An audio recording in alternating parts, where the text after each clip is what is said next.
Welcome guys, जेके loan job channel में आपका बहुत बहुत स्वागत है। सब्सक्राइब कीजिए जेके लोन जॉब चैनल को और पाइए रोजाना फिजिक्स, केमिस्ट्री, बायोलॉजी के मल्टीपल चॉइस क्वेश्चन जो आपके एंट्रेंस एग्जाम के लिए बहुत ही ज़्यादा हेल्पफुल है। सो गाइज, ये हमारा मॉर्निंग का वीडियो है, सुबह का, और इसमें हम केमिस्ट्री यानी कि रसायन विज्ञान डिस्कस करते हैं। ठीक है।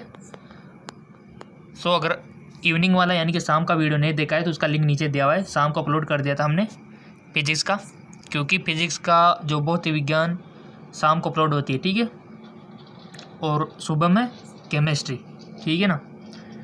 तो चलिए शुरू करते हैं। शाम को आपको भौतिक विज्ञान का वीडियो मिल जाएगा, देख लेना चैनल पे आगे।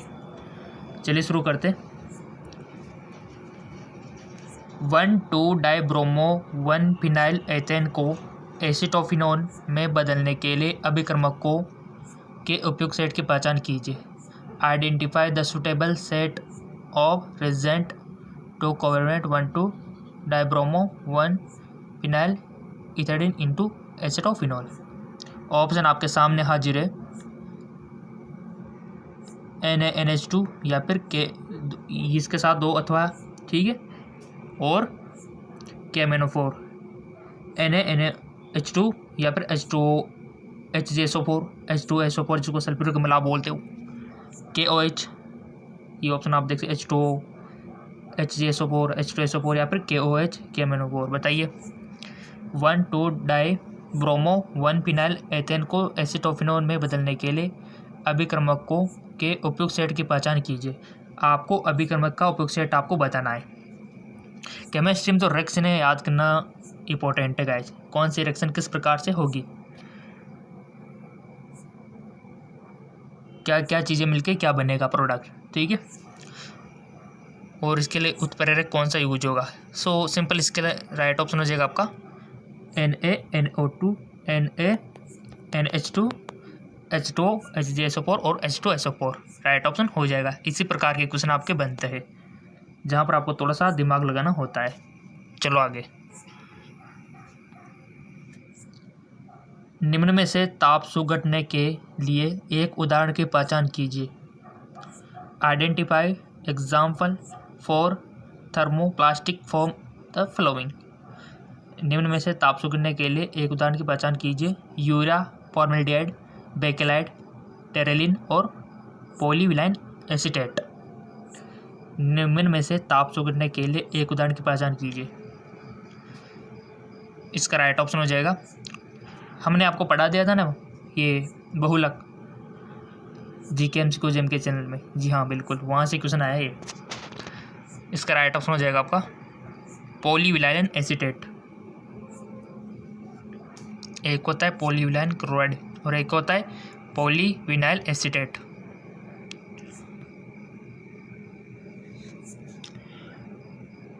निम्नतम द्विध्रुव आघूर्ण वाले यौगिकों को पहचानिए। Identify the compound with the largest dipole moment. Option आपके सामने हाजिर है।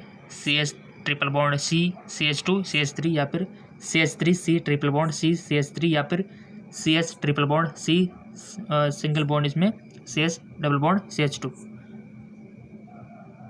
निम्नतम द्विध्रुव आघूर्ण वाले यौगिक की पहचान करनी है डाइपोल मोमेंट जिसका लेस हो। ठीक है। ये द्विध्रुव आघूर्ण पूछ लिया जाता है बहुत सी बार, इसका थोड़ा सा ख्याल रखना। अगर ख्याल नहीं रखोगे तो बुरा मान जाएगा और आपके मार्किंग माइनस हो सकती है। ठीक है। वैसे माइनस तो नहीं हो सकती बट नंबर कम ही आएंगे अगर आप इसको करोगे नहीं तो। इसका राइट ऑप्शन हो जाएगा आपका ऑप्शन सेकेंड। ठीक है। चलो जी आगे। पेट्रोलियम उत्पादों के उपयोग के संबंध में निम्न में से कौन सा कथन गलत है। यानी कि आपको पेट्रोलियम उत्पादों की जानकारी होनी चाहिए, तभी तो आप बता पाओगे कि ये चीज़ गलत है। ठीक है। Which among the following statement incorrect regarding the use of petroleum product. मोटरों में ईंधन के रूप में गैसोलीन का उपयोग किया जाता है। घरेलू प्रयोजन के लिए ईंधन के रूप में लिग्नोल ऑयल का उपयोग किया जाता है। केरोसिन का उपयोग ईंधन के रूप में किया जाता है। या फिर पेट्रोलियम जेली गैर वाष्पशील पदार्थ है जिसका उपयोग दवा की तैयारी में किया जाता है।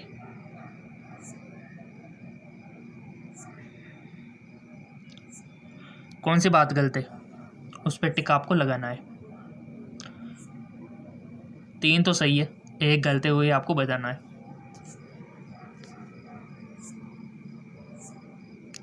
आई होप आपने टिक लगा दिया होगा। Let me check. इसका गलत आंसर है मोटरों में, यानी कि असत्य। मोटरों में ईंधन के रूप में गैसोलीन का उपयोग किया जाता है। मोटरों में ईंधन के रूप में गैसोलीन का प्रयोग किया जाता है। ऑप्शन पहला वाला इसका राइट ऑप्शन हो जाएगा। ठीक है, चलो निम्न में से किस यौगिक में सबसे कम आबंद वियोजन एंथैल्पी तापीयदार्यता सहित CH आबंद है?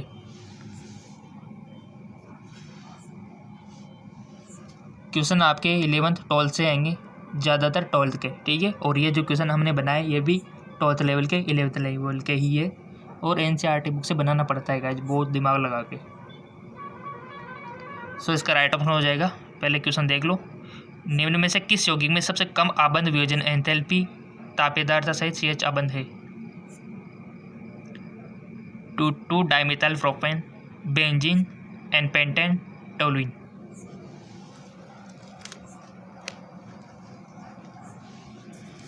इसका करेक्ट ऑप्शन हो जाएगा आपका टोलुइन। ठीक है, टोलुइन को सब जानते हो।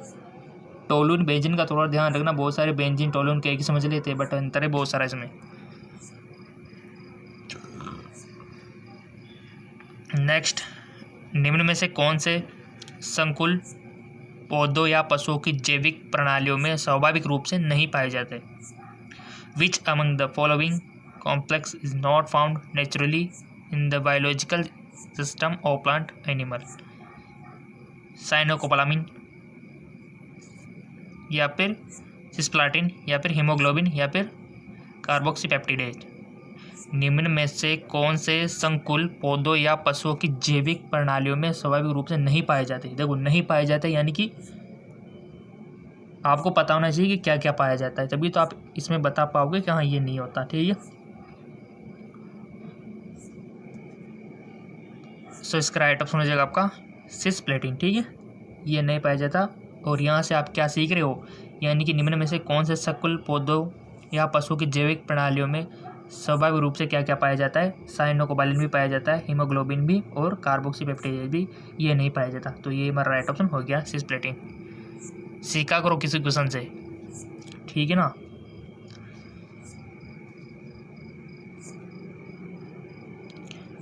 निम्न में से किस सम्मिश्रण में उच्चतम विद्युत चालकता होगी? ऑप्शन आपके सामने हाजिर है।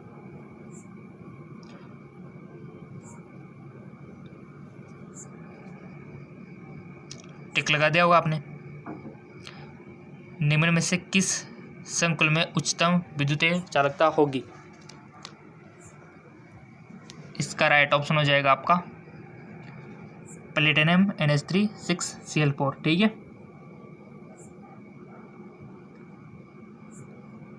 Option past. चलो जी आगे। निम्न में से कौन से एक विटामिन में धातु परमाणु उपस्थित होता है? Which of the following vitamin contain a metal atom? Riboflavin, vitamin A, vitamin C, vitamin B12। देखो, हमने आपको जो पढ़ाया था ना GK MCQs MK चैनल और RVHS MK चैनल पे, विटामिन से बता दो तो फिर किसमें धातु परमाणु उपस्थित होता है?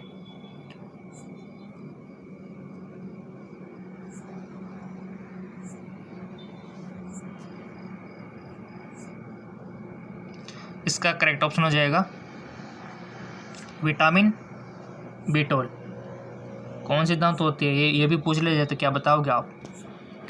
भाई आपने बता दिया कि विटामिन में धातु परमाणु तो विटामिन B12 में होती है धातु, बट कौन सी होती है?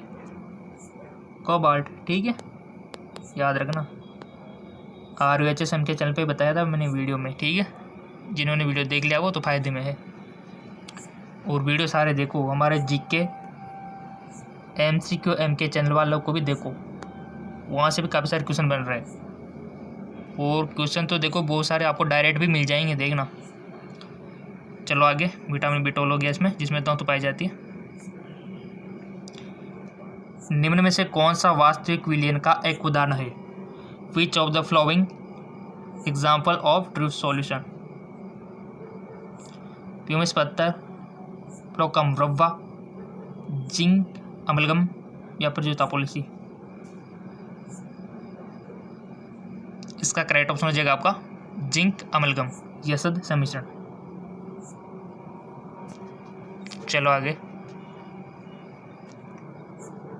मिथाइल क्लोराइड में CCl आबंध की तुलना में क्लोरोबेंजीन का CCl आबंध होता है।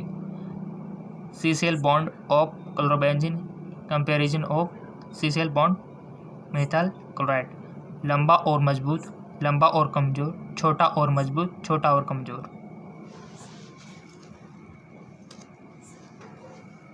इसका राइट ऑप्शन हो जाएगा आपका छोटा और मजबूत। चलो आगे।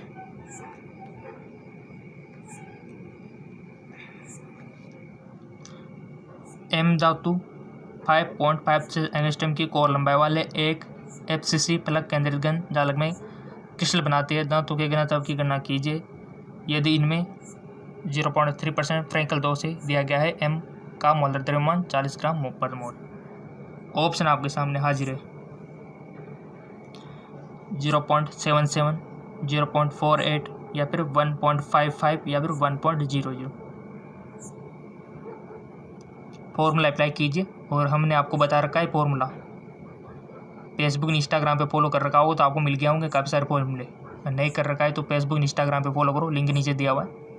वो आपकी प्रॉब्लम है अगर आप फॉलो नहीं कर रहे हो तो। हम तो पूरी जानकारी आपको दे रहे हैं।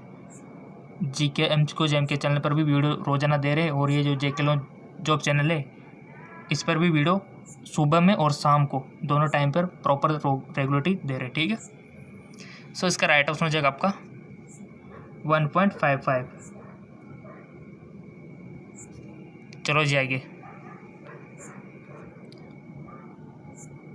-8 डिग्री सेंटीग्रेड पर एक विद्युत रोधित पात्र में रखा गया पानी अचानक जम जाता है। इस प्रणाली का एंट्रोपी परिवर्तन बताना है आपको।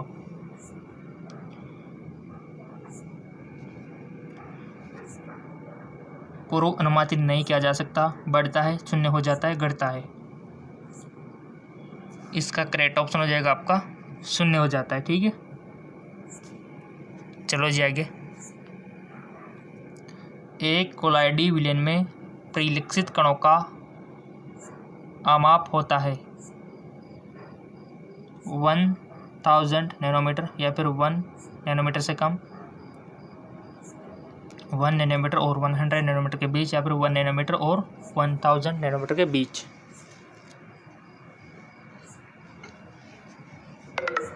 सो इसका राइट ऑप्शन हो जाएगा आपका 1 नैनोमीटर और 1000 नैनोमीटर के बीच।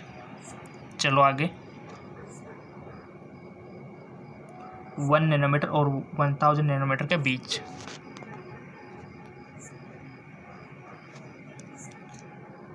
कार्बनिक क्लोरो यौगिक जो पूर्ण विन्यासित प्रतिलोपन दर्शाता है। The organic chloro compound which show complete stereochemical inversion. CCl3, C6CH3Cl, C6H5Cl या फिर C2H52CHCl या फिर CH3CH3 या फिर CCl। सिंपल सी बात है, प्रतिलोम दर्शाएगा कौन दर्शाएगा? CH3Cl ये दर्शाएगा और ये यहाँ पर दिया हुआ है।